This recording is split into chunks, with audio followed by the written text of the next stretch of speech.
Really? Another mobile game to waste money on? Well, yeah, I'm gonna cut this intro right here. See, originally this was gonna be some fun random video of me trying out other mobile games, starting with Azur Lane, and having fun doing a short spotlight of the game and the anime.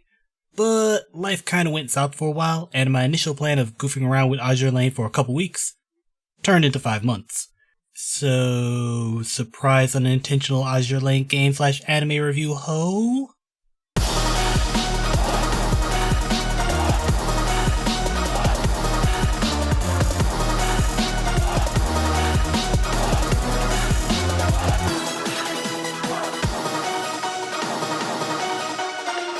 Yeah, this is gonna be hard for me to say, but me and my favorite mobile game? We had a bit of a disagreement, and we have decided to see other people, just for a little while. This line was written almost 5 months ago. Anyways, for a while I was browsing the internet, watching random gameplay vids, and flipping through the app store like it was Tinder, looking for my next gacha, with no real target in sight until...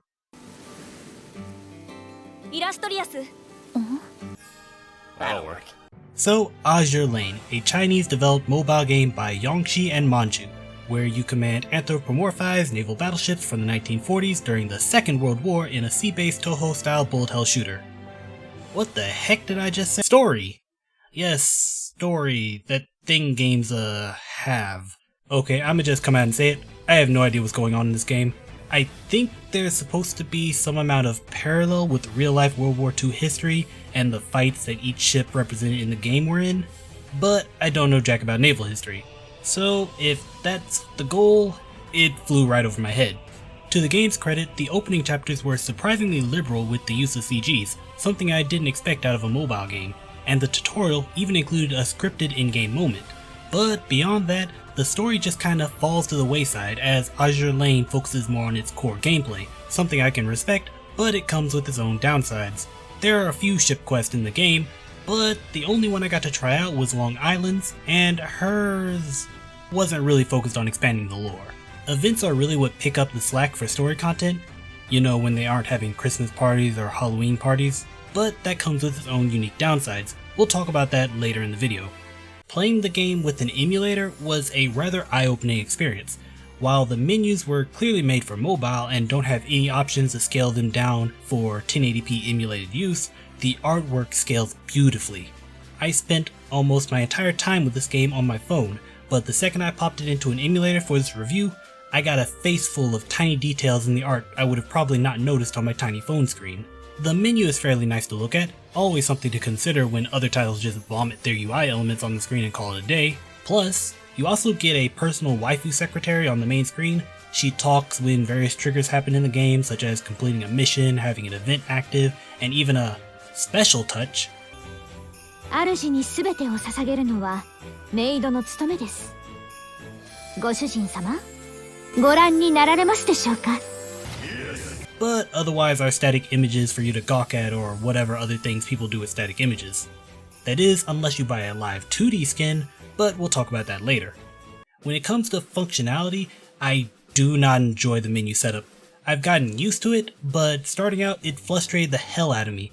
Going back and forth between characters when composing a team requires way too many steps. You hit the info button, click on their slot to look at their info, then you have to go back and hit the formation button to get to the menu where you can actually switch your unit out to someone else before checking their stats, and then you repeat that until you finally have the right unit for that slot.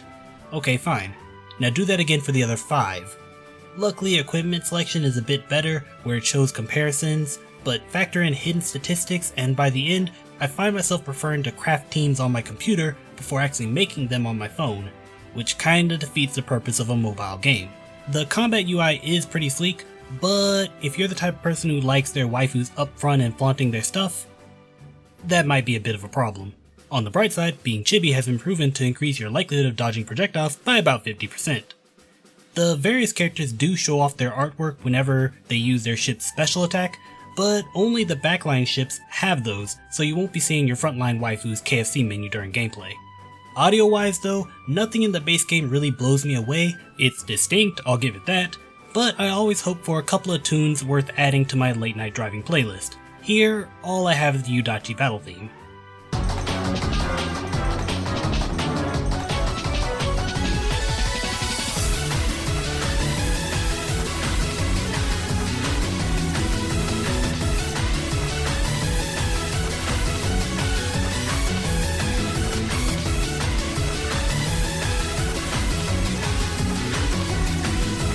Gameplay.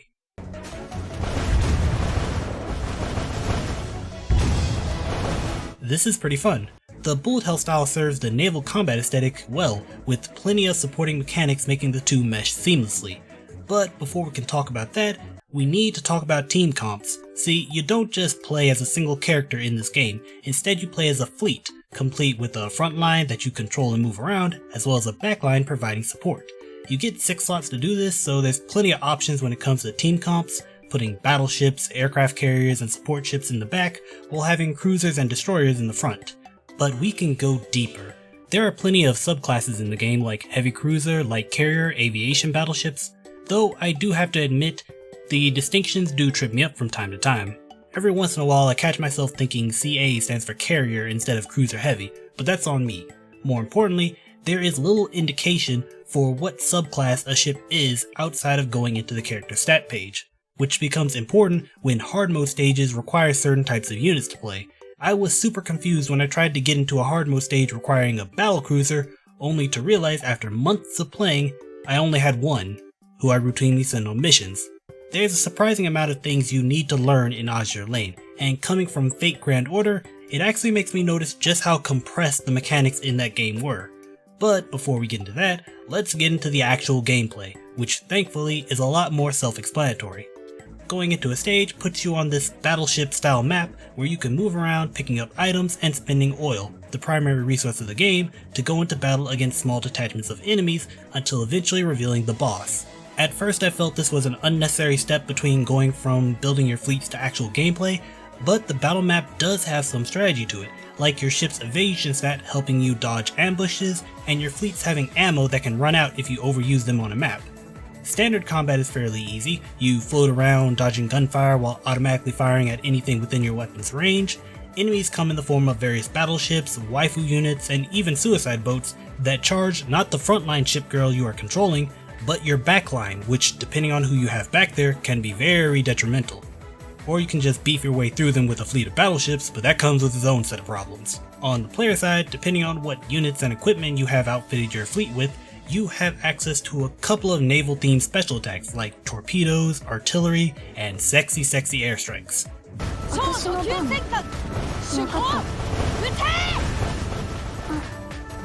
Then there are boss fights, and while they start out as nothing more than a regular battle with more HP, later on they become much more like the bullet hell titles people expect, with plenty of exotic projectile patterns to dodge.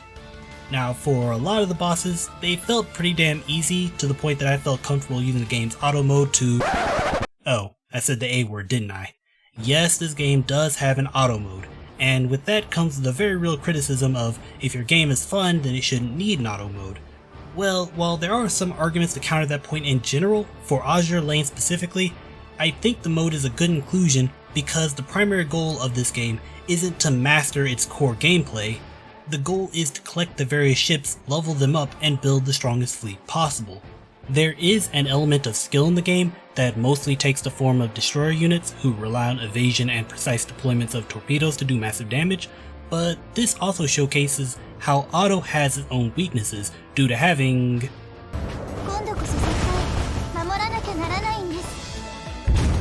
a rudimentary AI at best. They're not going to be hitting anything when they fire off their torpedoes as soon as they're off cooldown, unless you go the route of using acoustic guidance torpedoes, aka homing torpedoes, to compensate. And on that note, let's talk equipment. And well, they're not complex, but at the same time, they're still somewhat convoluted. I mean, this can all be a bit intimidating to new players, but underneath the numbers are more numbers. Yeah, this equipment system might be my second biggest problem with the game. You've got weapon stats, you've got weapon grades, you've got weapon rarities, firing types, ammo types, projectile patterns, bonus stats, units restrictions, and in the case of carrier planes, sometimes your weapons have weapons, and those have stats tucked away where you just can't see them. Just going to be frank here, this combined with a rather weak tutorial almost caused me to drop the game altogether. I mean, this isn't just the game having complex math to determine how much damage you deal, this is surface level equipment choices. And even if you aren't a min-maxer, it's still kinda hard to tell what weapons are better than others outside of their rarity. Luckily I found a few guides and YouTube channels that helped me out with this, so if you plan on trying out Azur Lane, I recommend taking a look at Zoey Crimson's Beginner's Guide, Just3C's channel in general, and Ayase's Equipment Guide. I'll link these in the description below for you to check out. But what if you don't feel like clearing stages? Well, this game has a lot of other content to distract yourself with, like challenge modes or the game's PvP. Well, I say PvP, but it's basically you building an AI fleet to fight someone else's AI fleet. It's pretty relaxed since there's no real downside to losing to some overpowered pay-to-win fleet, and while the mode has its own meta and team building strategies, the fleet you build for it is separate from the one you use in normal gameplay, so you're not messing up your main formation in the process. There are also events you can take part in.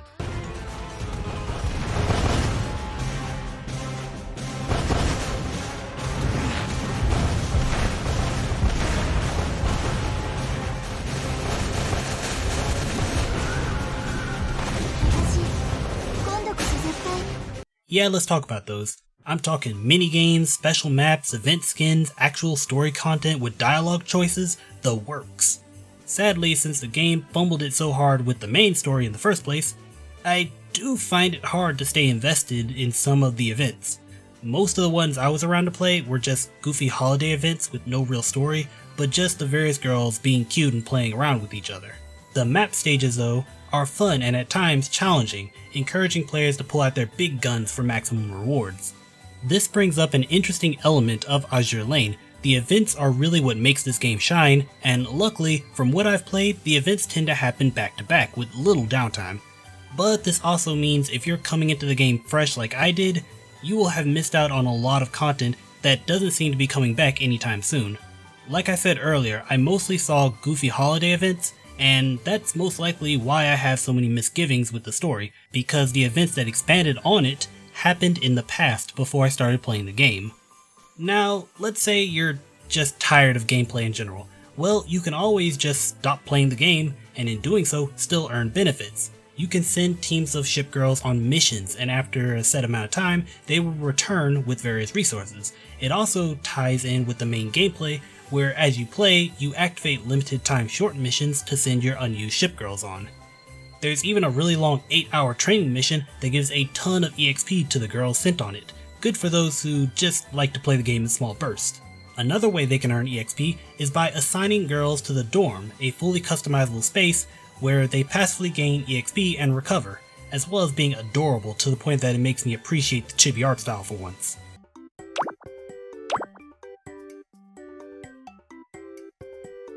Each ship girl has a unique animation inside the dorm that showcases their personality. Please don't blow up the dorm, you live there. The last thing I want to cover before moving on are the research projects. These are time sinks that give you blueprints that you can use to craft powerful equipment, as well as parts that get used for PR ships, the true in-game unlockables of Azur Lane. These ships take weeks of dedicated play to unlock, which translates to months of casual play, but are some of the most powerful ships available. Unlocking one of these was one of the prerequisites I had for reviewing this game. It's a nice end goal in a game where I kinda struggled to find goals. I should probably clarify on that, so waifus. Now we get to the important stuff, the reason why you are watching this video, the reasons we are even on this planet, nay, in this universe. To collect and perv on PNG waifus. And well, this is kind of embarrassing, but for the longest, none of these ships were doing it for me. A part of that does have to do with many of the ships, particularly destroyers, leaning in a young direction. But more importantly, like I said earlier, the base game's content wasn't as interesting as I thought it should, and a lot of the ship girls felt basic. They didn't appeal to me. So I looked up the entire roster of the game, and sure, with over 300 units and counting, I obviously found some girls right up my alley. but surprise surprise, they tended to be locked behind events long gone.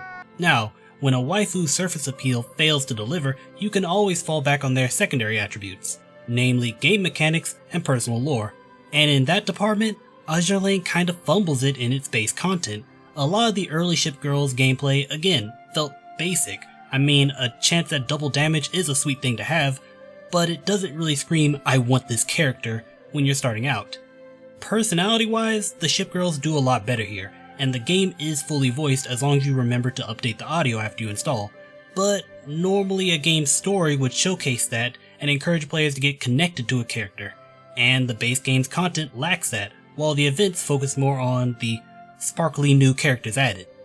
The last option of a game like this is leveraging the appeal of whatever the waifus are based upon, and in this case, it's naval ships. But while the game has successfully brainwashed me into picturing a cool white-haired archer whenever the USS Enterprise is mentioned in a documentary, I still don't think it did too well flexing this aspect, at least from the perspective of someone who is not an aficionado of World War II era naval technology.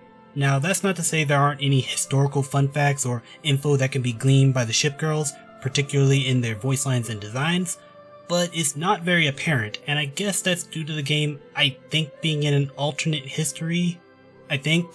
Contrast that to the Fate series and how its characters freely talk about their myths and lore. I find a lot of the fun facts in Azur Lane come from secondary sources like the game's wiki page.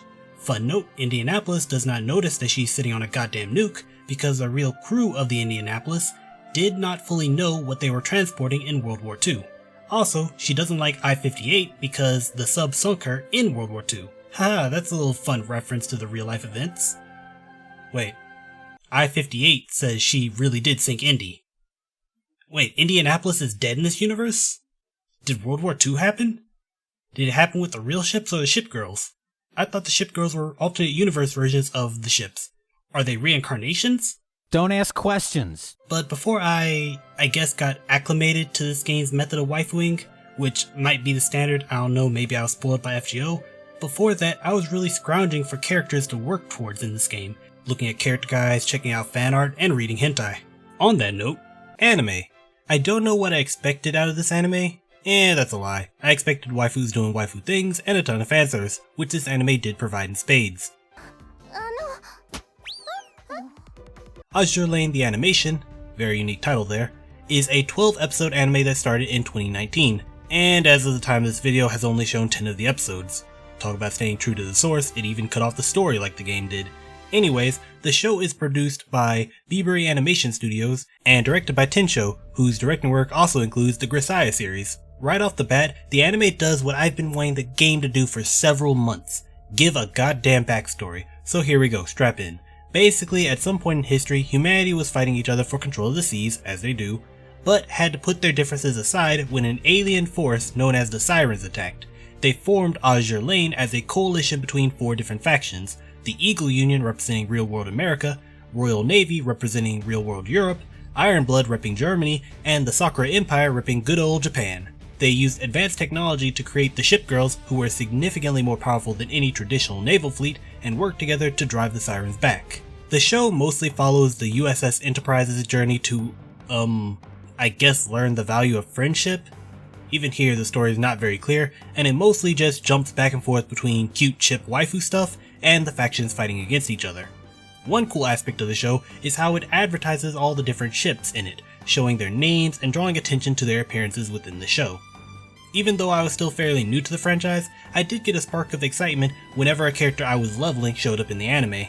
The anime is pretty low-key for the most part, spending a lot of time with the characters just hanging out and interacting with each other, with plenty of fun moments and fan service, both in the meta sense of seeing characters that claim to be idols or nurses or teachers actually doing their jobs, as well as the more straightforward fan service, even including a massive onsen scene with a ton of characters in episode 6.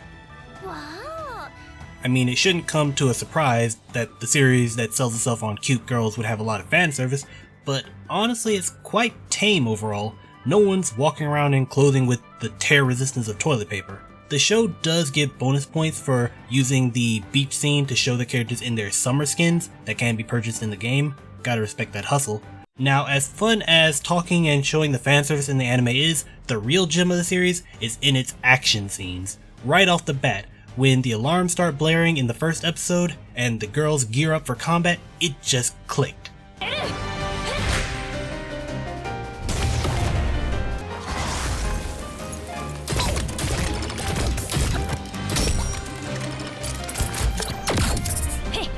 These girls are the waifu versions of Iron Man. It's really cool to see the girls glide across the open ocean and show how the rigging that they wear actually works in combat. It even shows how outside of combat, the rigging takes the form of their real life ship equivalent that sits in the harbor, and when they need to, they can ride them to faraway combat zones.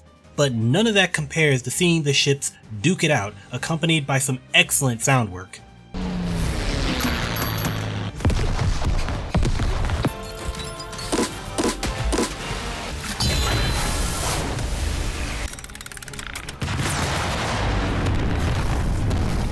It makes the game's sound effects just feel neutered. And when I said see how the rigging actually works, that goes double for melee waifus, whose equipment in game looks like non-functional decoration, but in the anime you see them put these tools to actual use. You even see a destroyer deploy their anchor to save themselves from a fall.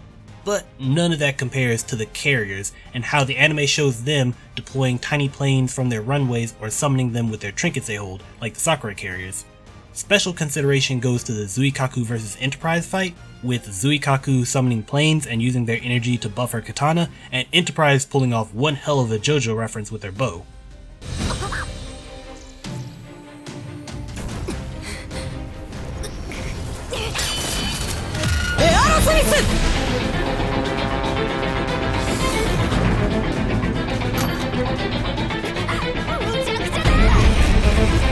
Carriers really got the special treatment in this anime, and I'm not sure if it's because of how impractical they look, or if it was because the Enterprise is the main character, and she's a carrier. Hell, she even uses her rigging to summon a full-size plane that she rides to give her an aerial advantage over her opponents.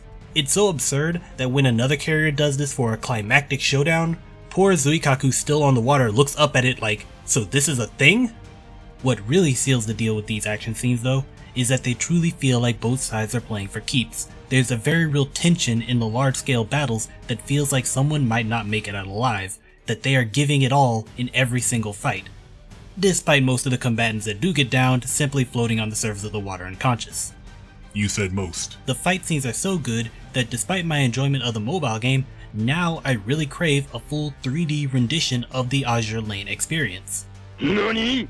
That's a topic for another day. Now, all this excitement and fan service still doesn't cover up the fact that the story, nothing makes sense. Like, maybe some Azur Lane lore master might be able to clarify some things, but from my perspective, I'm just going with the flow here. And for someone who's really big on story, that might be a strong turnoff. But let's be real, the anime's primary purpose is to advertise the mobile game, and it pulls that off spectacularly. The anime does such a good job at showcasing its huge cast of characters, both visually, like, Zuikaku and Belfast, as well as more subtly, like Cleveland, who normally wouldn't even be on my radar, but her spunkiness in the anime made me really appreciate her. Sheffield is another example, a character who's a total kudere, so I'm already sold. Also, it's implied that she doesn't wear panties. Wait, scratch that, it outright confirms it in the bath scene.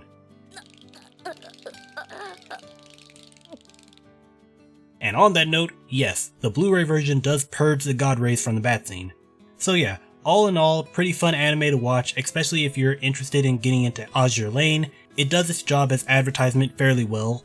I mean, again, if you're super hard on the story, then I say it's a pass. And if you're super fanservice hungry, you're gonna have to temper your expectations, as while it does peak during certain episodes, it mostly keeps to a fairly tame level, with the character designs themselves providing most of the service.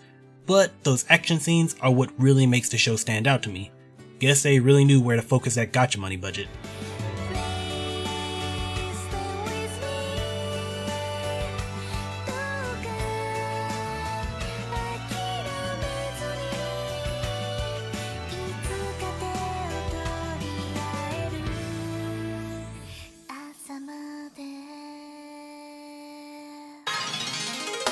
Oh shit, the review.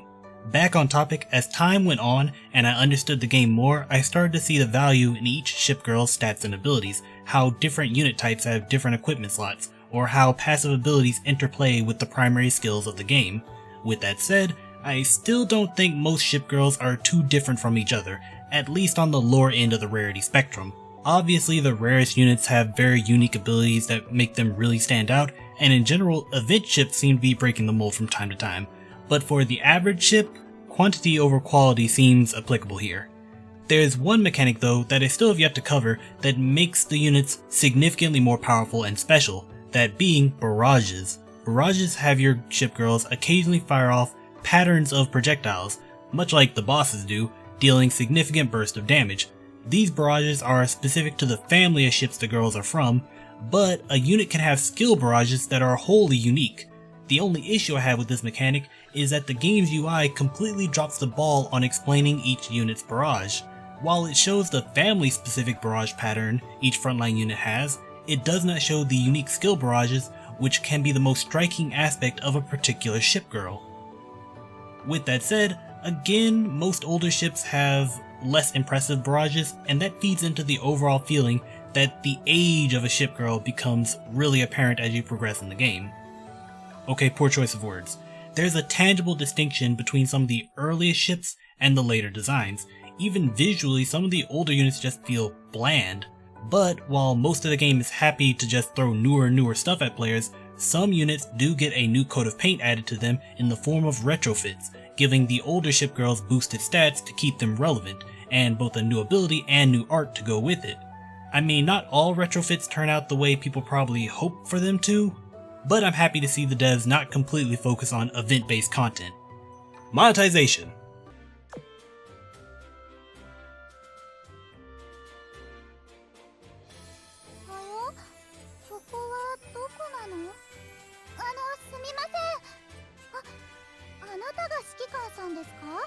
Now that we've talked about the various aspects of waifus, now we have to go over how you get said waifus, because this is a gacha game, and it's by definition made to absorb all your spare cash and then some. But this might be the most consumer-friendly gacha game on the market. I know that might sound like an oxymoron, but that was how the game was pitched to me a long time ago, and after playing it for several months now, I have to agree. You obtain ship girls through one of three ways, either getting them as random drops in the stage, completing certain event challenges, or constructing them, which is a fancy way of saying roll for them in the gacha. As with any gacha, you spend a certain amount of in-game currency called wisdom cubes for a random ship girl, with the pool of ship girls and the cost differing depending on which gacha you run. So you use wisdom cubes to get random girls, and obviously you can use a premium currency called diamonds to get more cubes. But why would you? This game is insanely generous with its gacha currency, so much so that for a brief moment I forgot that you could even buy them with real cash. That's no joke, the few times I even got into the premium currency shop is to pet the cat girl at the counter, so that she occasionally gives me free stuff. Yes, this game is so consumer friendly that you can get free stuff for just looking at the premium currency. And sure, there are some other things you can spend premium currency on, like for example expanding the dorm room and training slots, but while significantly more rare than wisdom cubes, the game does give you small amounts of premium currency from time to time, and it's more than enough to cover all the things that you will need to progress in the game. The only real currency sink in the game is expanding dock space, which you need to house your growing harem of anthropomorphic warships. And that's still covered by the amount you get for free by playing the game. Or if you don't like the whole gotta catch 'em all element of the game, you can just scrap ships you don't like, making room for the ones you do. Though, be careful, booleans have a tendency to multiply quickly if not cold. With all this consumer friendliness, one has to wonder, how does this game make money? Yeah, that sounds about right. With so many ships, there's plenty of opportunities for the game devs to sell a metric ton of different skins of all shapes and sizes, emphasizing all the right areas, revealing plenty of skin, but they took off the riggings. Your mileage may vary, but without the mecha element, the skins aren't nearly as interesting, rendering me immune to most of the game's attempts at my wallet. I have to make a slight exception though for the live 2D skins. These skins have the benefit of having animated art, giving you a much more lively, or well, let's be honest, bouncy secretary to greet you at the main menu. To be frank, the skins in this game are not all that appealing to me, with a few exceptions like Honolulu being my kryptonite. And you have to factor in that the only time you see them in all their glory is when you have them set to your secretary. In game, the skins are all reduced to chibi form, which kinda defeats the purpose to me, but to each their own, I guess. Final thoughts. Azur Lane is Flappin' Flotsam, what's that?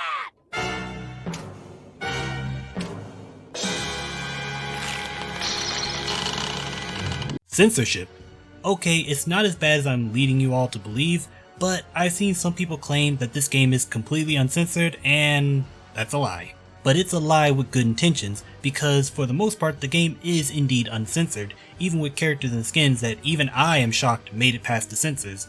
But, well, it's complicated. See, the North American version of Azur Lane is based on the Japanese version, which has a slew of skimpy and revealing characters. But that isn't the original version of the game. The original version would be the Chinese version, and that one has many other characters covered up to expose far less skin. So the original version is the censored version, making it technically not censored, and the uncensored version isn't the original version, making it the edited version. And there's no real list of changes that I could find, so doing research on this topic was frustrating at best. Nightmare. On a lighter note, you can actually see some of the Chinese version changes in the North American version, like Indianapolis's icon lacking her artwork's underboob, and occasionally the NA version accidentally gets the Chinese covered up splash arts, but those tend to be corrected rather quickly. As far as actual Western edits go, I only know two definitive examples, the first being the USS Botch's biker skin, and can we get a round of applause for whoever looked at this and thought, they crossed the line with that license plate, and nothing else. And the other is the IJN Isokaze's New Year skin, which, and this is gonna throw you for a loop, actually got changed in the Japanese version because people complained in Japan that they made such an innocent character, quote, look like a skank. And obviously the NA version mostly mirrors the Japanese version, so we got the skirt as well. Outside of the skins, there was a case of a loading screen that got removed from the game, and this situation was a bit more eye-raising, as unlike the skins, which while censored could have been blamed on, the store platforms, this loading screen, which was a fan contest winners piece, was confirmed by an official representative to have been removed due to bringing quote-unquote inconvenience to the players who play the game in public.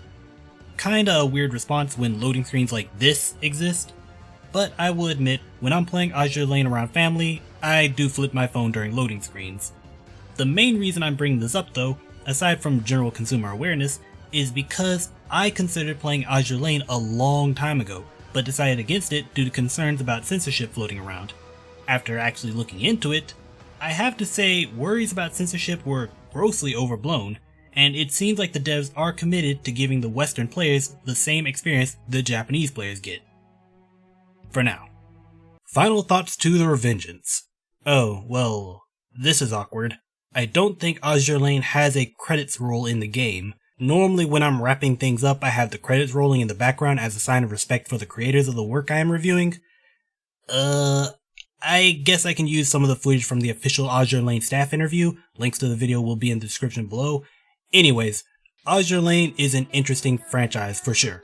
And while my first experience was rather rocky, I eventually grew to like the game, and most of its systems. I still don't feel super attached to any of the ships in the game, but the community is very warm and friendly, with plenty of memes and doujinshi to flesh out the ship foos, even if the game itself doesn't. With that said, I still don't find it a very compelling main gacha title, due to the lack of inherent investment with the characters. Instead, I find Azur Lane to be a great supporting title, one that you play between other titles, whether they be full-fledged video games with lengthy queue times, or other gacha games that you want to take your time with lest you get burned out on.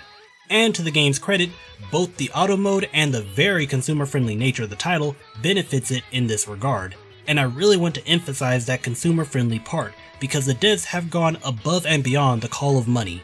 Like when a bug was discovered that allowed people to resize their secretary on the main screen, instead of patching it out or just leaving it as a harmless bug, they eventually incorporated it as a function of the actual game, simply due to how much players enjoyed the bug.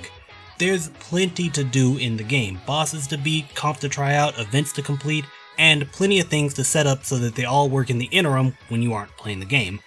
With that said, the few cases of censorship in the game and the confusing nature of the equipment still annoy me. Dear God, make sure to bookmark that equipment guide I talked about earlier. But with all that said, with the price of free to play and a gacha rating of angelic, my rating for Azur Lane by Yongshi and Manju is a buy plus. That makes no sense for a free to play mobile game. I really need to pin down a system eventually. It won't be for everyone, but try out the game. With such a massive roster of ship girls, there has to be at least a moderate sized waifu harem that you can build. Even if you're like me and slightly cringe at about 35% of the destroyers. Let me know your thoughts in the comment section, maybe support these kind of videos via Patreon and Subscribestar, and I'll see you guys next time. Matane.